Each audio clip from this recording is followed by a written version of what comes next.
the COVID-19 pandemic is now spreading exponentially and has sparked, economic uncertainty worldwide. Sending waves to many companies despite of all sizes. So be it small or large or medium. So let me begin by asking Tommy, do you foresee any impact, be it positive or negative, in the gaming industry? And does it affect how players in the industry are being run? So do they act differently, and what kind of changes do they have? Tommy, please. Actually, for gaming business, there's a few segments of the gaming industry. Of course, there are players like us where we are directly engaged with gamers, and of course you have developers of big publishers like Tencent, NetEase, and whatnot. And of course you have people who provide solutions for gaming developers or even to company like mine.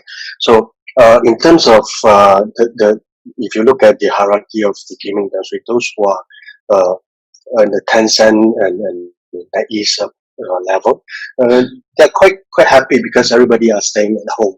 Because if you read the latest report about Tencent's growth for the past 2-3 months, they added quite a number of millions of new gamers to their platforms, to their games and platform, which is a good thing. And luckily, China they have like sort of like solve the issue of COVID-19 in China. So there's a good thing about it. Then of course there's negative things where if this COVID-19 prolongs, where you start to see companies closing down, people losing job, then of course that these people among the gamers would not be playing games. They'll be worried about their life and whatnot. In terms of my business, currently it's still not affected. It's still quite stable and still growing, frankly speaking. And in terms of other businesses, like for example, Malaysia just announced, the movement control order. A lot of manufacturers, a lot of brick and mortars business. I think they're forced to do things that businesses in China has done for the past few months, whereby they have to go online. And actually, I'm involved with Alibaba Netpreneur training group.